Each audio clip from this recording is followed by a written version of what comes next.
Bismillahirrahmanirrahim. Asyhadu an la ilaha illallah wa asyhadu anna Muhammadar Rasulullah.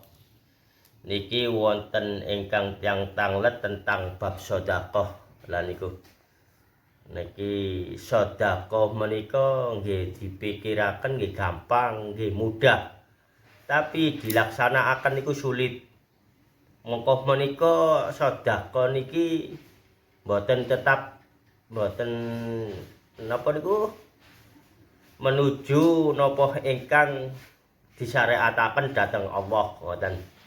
Pun jelas sesungguhnya melalui syariat menika sedekah niku nggih enten tata carae termasuk ingkang dikalamaken dhateng Kanjeng Nabi Muhammad sallallahu alaihi wasallam menika bersedekah niku tepat sekali kepada anak yatim piatu. Lah menika maka larih yatim piatu menika nggih diceritakaken ngesakaken boten angsal kasih sayang dugi tiyang sepakale. Maka Kanjeng Nabi Muhammad sallallahu alaihi wasallam menika ngendika sanjang mengucapkan, nah niku nggih bersedekahlah kepada anak yatim piatu.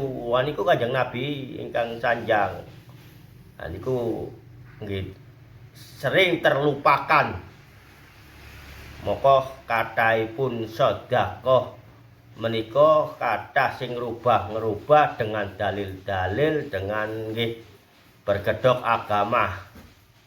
Contonipun nggih menika teng pesarean. Lah niku nggih sing dianggep waliullah, sing dianggep ulama, kenyataane nggih mboten jelas niku.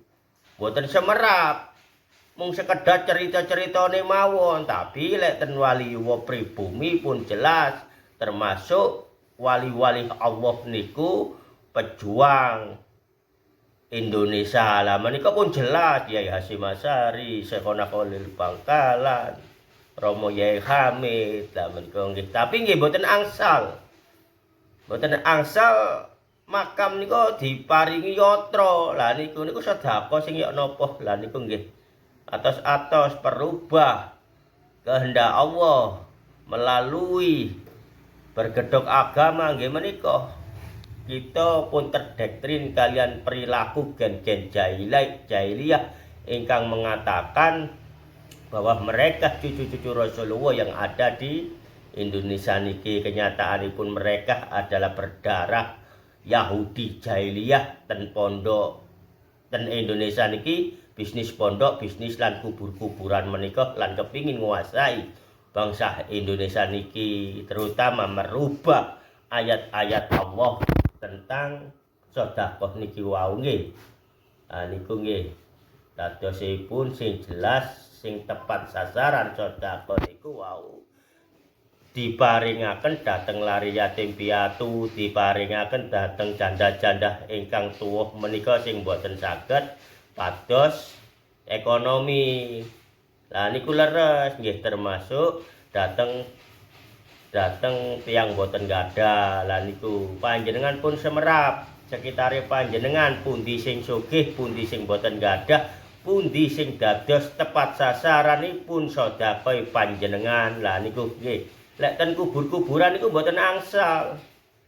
Kathah niku ingkang dugi ten tempat wisata, enten lubang sumur, enten kolam sing apa dikeramataken, dilempari yatra. Walaupun seberapa yatra niku wau agenge kecile niku mboten angsal niku sakjanaipun. Lah masih tempat keramat model napa mawon mboten angsal dilempari yatra. Disedekahi ngoten wis. Lah niku nggih atos panjenengan sebagai umat Kanjeng Nabi Muhammad sallallahu alaihi wasallam menika panjenengan pun ngertos melalui Al-Qur'an mawon niku pun jelas kalamipun Allah melalui apa yang disejarahkan Islam di bawah Kanjeng Nabi Muhammad sallallahu alaihi wasallam. Pun melalui kitab-kitab menika sesungguhnya kitab niku lek nurut kula pribadi nggih mboten enten manfaate. Nggih, mboten enten manfaate. Kula lek pejamangke nggih mboten ditanglet ditangleti ten kitab-kitab niku ingkang ditangletaken ten Al-Qur'an mriku. Kadosipun panjenengan niki sekecil ini ilmu sedekah pun dirubah-rubah, termasuk panjenengan maringi sedekah dhateng panjenengan ingkang anggap guru-guru menika, termasuk sedekah panjenengan anggap tiang-tiang sing ngaku-ngaku cucu-cucu Rasulullah, darah-darah Rasulullah nika kenyataanipun darah Rasulullah, cucu-cucu Rasulullah tak pernah bilang tentang sedekah-sedekah untuk pribadinya. Lah niku nggih atos-atos dateng orang-orang yang berkedok agama, bergamis, berjubah niku wau cukup semanten. Assalamualaikum warahmatullahi wabarakatuh.